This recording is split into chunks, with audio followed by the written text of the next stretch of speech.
Assalamualaikum warahmatullahi taala wabarakatuh. Bismillahirrahmanirrahim. Perkenalkan, nama saya Putri Amini Rahman.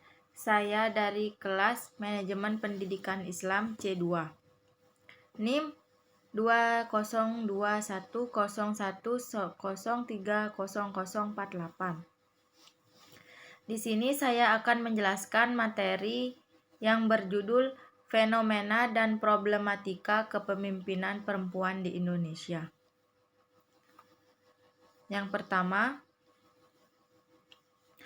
kepemimpinan merupakan suatu hal yang seharusnya dimiliki oleh setiap pemimpin organisasi. Seorang pemimpin ditentukan oleh kepiawaannya mempengaruhi dan mengarahkan para anggotanya. Para pemimpin juga memainkan peran penting dalam membentuk kelompok, individu untuk mencapai tujuan. Pemimpin adalah seorang pribadi yang memiliki kecakapan dan kelebihan, khususnya kecakapan atau kelebihan di satu bidang sehingga dia mampu mempengaruhi orang lain untuk bersama-sama. Kedua, konsep kepemimpinan. Masalah kepemimpinan telah muncul bersamaan dengan dimulainya sejarah manusia, yaitu sejak manusia menyadari pentingnya hidup berkelompok untuk mencapai tujuan bersama. Kepemimpinan dapat didefinisikan sebagai suatu proses yang kompleks, di mana seorang pemimpin mempengaruhi bawahannya dalam melaksanakan dan mencapai visi, misi, dan tugas atau objektif-objektif yang dengan itu membawa organisasi. Ketiga, gaya kepemimpinan. Menurut Heidrathman dan S. Husnan, gaya kepemimpinan adalah pola tingkah laku yang dirancang untuk mengintegrasikan tujuan organisasi dengan tujuan individu untuk mencapai tujuan tertentu. Sementara itu, pendapat lain menyebutkan bahwa kepemimpinan adalah pola tingkah laku, kata-kata, dan tindakan dari seorang pemimpin yang dirasakan oleh orang lain. 4. Gaya kepemimpinan dalam organisasi. Sangat diperlukan untuk mengembangkan lingkungan kerja yang kondusif dan membangun iklim motivasi bagi karyawan sehingga diharapkan akan menghasilkan produktivitas yang tinggi. Gaya kepemimpinan adalah suatu cara yang digunakan oleh seorang pemimpin dalam mempengaruhi perilaku orang lain.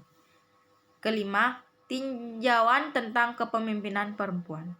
Terdapat banyak definisi tentang kepemimpinan, namun demikian, terdapat banyak kesamaan di antara definisi-definisi tersebut yang memungkinkan adanya mengklasifikasian terhadap definisi-definisi tersebut, mengklasifikasikan pengertian kepemimpinan sebagai berikut.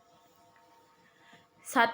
Kepemimpinan sebagai suatu kepribadian dan akibatnya pemimpin sebagai seorang individu yang memiliki sifat kepribadian dan karakter yang diinginkan atau baik. 2. Kepemimpinan sebagai seni mempengaruhi orang lain. 3. Kepemimpinan sebagai penggunaan pengaruh kepemimpinan. 4. Kepemimpinan sebagai hubungan kekuasaan. 5. Kepemimpinan sebagai perbedaan peran kepemimpinan.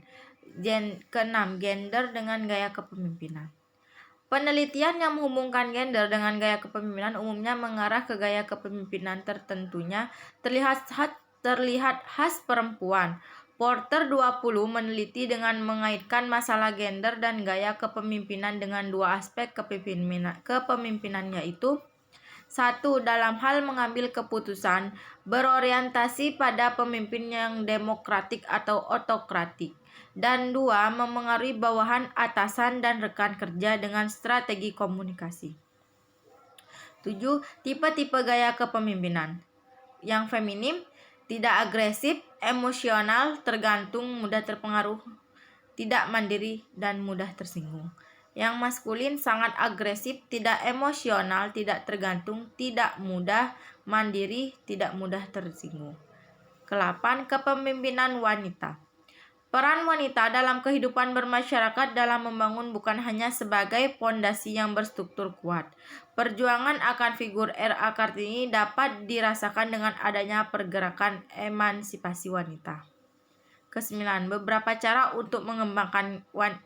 cara wanita untuk mengembangkan karirnya. 1. Mencari pekerjaan yang sesuai dengan passion. 2. Mencari mentor untuk membimbing ke posisi puncak. 3. Meningkatkan visibilitas dengan menunjukkan presentasi kerja. Ke-10. Hadis tentang kepemimpinan perempuan. Di sini saya akan membacakan artinya.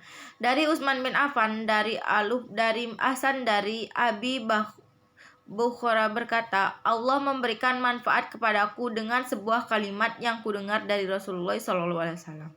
Pada hari menjelang perang Jamal, setelah aku hampir membenarkan mereka, Ashabul Jamal, dan berperang bersama mereka, ketika sampai kabar kepada Rasulullah SAW bahwa bangsa Persia mengangkat putri Kisra sebagai pemimpin. Beliau bersabda, tidak akan beruntung suatu kaum yang menyerahkan urusan mereka kepada wanita. HR Al-Bukhari. Kesimpulannya di sini, beberapa definisi kepemimpinan menggambarkan asumsi bahwa kepemimpinan adalah proses mempengaruhi orang, baik individu maupun kelompok. Seorang pemimpin adalah seorang yang aktif membuat rencana-rencana, mengkoordinasi, melakukan percobaan, dan memimpin pekerjaan untuk mencapai tujuan. Sekian, terima kasih. Assalamualaikum warahmatullahi wabarakatuh.